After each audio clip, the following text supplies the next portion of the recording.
नमस्कार, मैं हूं संजय भाटिया और आप देख रहे हैं लोकमत हरियाणा न्यूज। पूर्व मंत्री एवं भारतीय जनता पार्टी के प्रदेश उपाध्यक्ष मनीष ग्रोवर आज झज्जर में पहुंचे। उन्होंने झज्जर में कई कार्यक्रमों में शिरकत की। वहीं नगर परिषद के चेयरमैन जिले सिंह सैनी के आवास पर उन्होंने गणमान्य व्यक्तियों से मुलाकात की। इन गणमान्य व्यक्तियों में शहर के अधिवक्ता भी थे और नगर परिषद के पार्षद भी थे। पार्षदों के साथ उन्होंने शहर के विकास कार्यों को लेकर लंबी चर्चा की।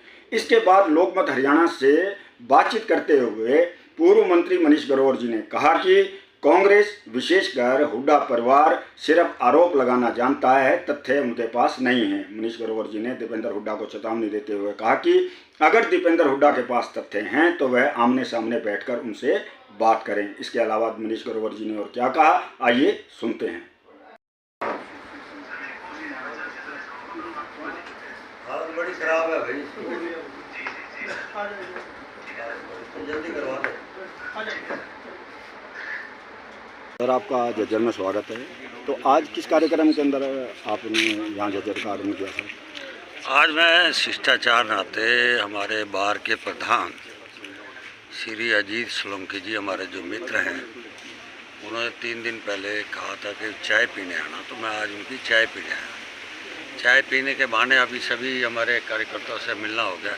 इस विषय में मैं झज्जर का एक दौरा है कि मेरी रोहतक की एक पुराना रोहतक है, आगे से झज्जर जिला हो तो हमारी रोहतक की पहचान है।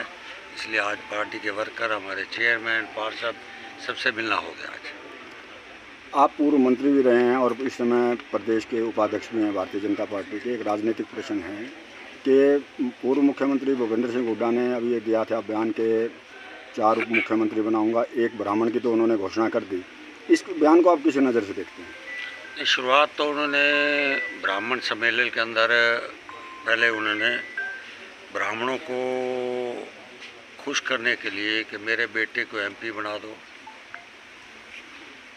मेरे परिवार को भी एमपी बना दो, आने वाला समय आपका है तो मैं आपको मुख्यमंत्री बनाऊंगा। इससे आप भी लंबे समय से पत्रकारिता में हैं, इससे लगता है कि वो अंदर से उसकी कमजोरी नज़र आ रही है।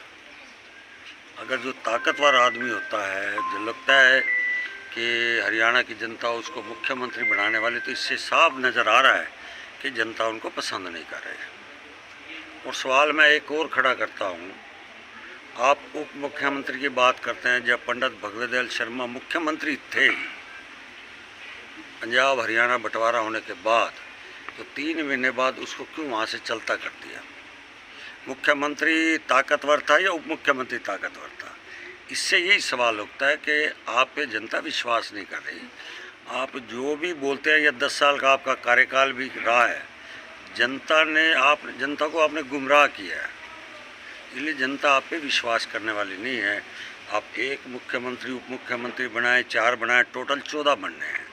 14 में से आप 4-5 उप मुख्यमंत्री बना देंगे, 1 मुख्यमंत्री बना दें तो बचेगा क्या?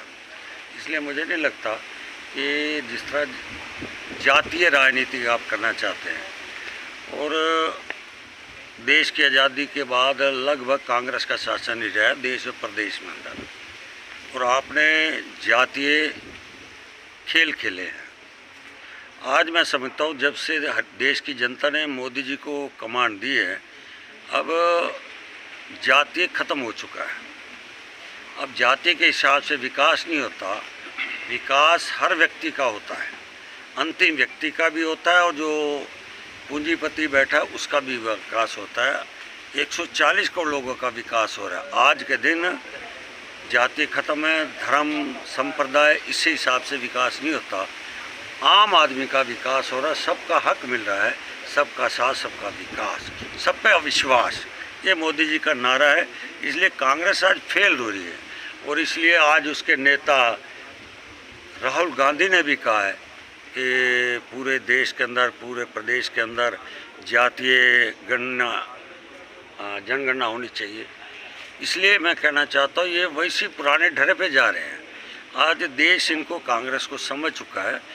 आज देश विकास चाहता है, देश कहता है कि मेरी आर्थिक स्थिति अच्छी बने।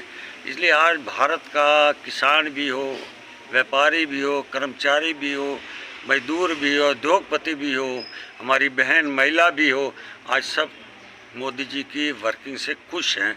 इसलिए देश की जनता, प्रदेश की जनता माननीय मनोहर लाल जी के प्रति विश्वास कर रही है कि उनकी नीयत साफ है, जो कहते हैं वो होता है, ये नहीं कि कहा कुछ होगा कुछ। इसलिए कांग्रेस की लोग, जनता इन पे विश्वास नहीं करेंगे, कितने ये उप मुख्यमंत्री का झूठ बोल लें। इससे ये आकलन हो गया कि जनता इनको नकार रही है। राज्यसभा सांसद दीपेंद्र हुड्डा हैं, वो बार बार अब ये कहने लगे हैं, जैसे चुनाव नज़दीक आ रहे हैं, कि 5 लाख बुजुर्गों की जो पेंशन है इस सरकार ने काट दी। इसके अलावा अन्य आरोप भी वो लगा रहे हैं। इस पर आप क्या कहें? आज भी बयान आया हुआ है। झूठ की राजनीति, तो आप जैसे जिस प्रकार झूठ की राजनीति, दीपेंद्र जी को पता है विधानसभा का क्या? अपने पिताजी से पूछ ले वे कितनी काटी, कितनी काटी। इसलिए उनको कुछ नहीं पता, इसलिए वो गुमराह करने वाली राजनीति कर रहे हैं। कोई उनके पास तथ्य हैं तो लाएं। जब भी कहेंगे आप लोगों के सामने आएंगे देश में, प्रदेश में भ्रष्टाचार है, अरे भाई कहने से बात हो, तथ्य से लाओ ना। आप कहते हो बेरोजगारी है, लाओ तथ्य। आप कहते हो किसान यहाँ पे दुखी है, लाओ तथ्य। यहाँ युवा दुखी है, लाओ तथ्य। व्यापारी दुखी है, यहाँ तथ्य। गुंडागर्दी है, वो तथ्य तो है नहीं आपके पास। सिर्फ एक मीडिया में बोलना और चले जाना, थूकना और भाग जाना, ये है उनका कल्चर। इसलिए तथ्यों के साथ बात करें। और मैं आपके चैनल के माध्यम से कहता हूँ, दीपेंद्र हुड्डा जी मेरे साथ आप चर्चा करवा लें, आप बात कर लेंगे कितना सच्चा है कितना झूठ है।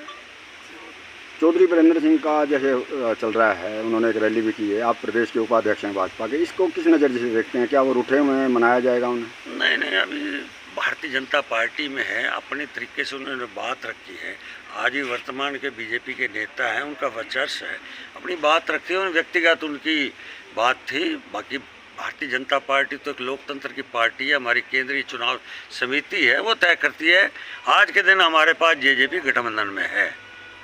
तो ये गठबंधन जेजेपी का जो आपने बताया गठबंधन है, आगे भी जारी रहेगा? क्योंकि चुनाव हमारी ये मेरे हाथ में नहीं है, केंद्रीय चुनाव समिति है, वो तय करती है किसके का गठबंधन रहेगा, किस पर नहीं रहेगा। आखिरी सवाल है सर, ये 5 राज्यों के चुनाव हैं, इनको आप किस नज़रिए से देख रहे हैं? 5 अब कांग्रेस ने खुद ही कह दिया 2 स्टेटों में तो फेल हैं, 3 में हमारे हैं। इसके बाद 2 तो उन्होंने स्वीकार कर लिया, हम 500 के 5 आएंगे। आपको बता रहा हूँ, विश्वास है, जनता मोदी जी के काम को पसंद करेगी।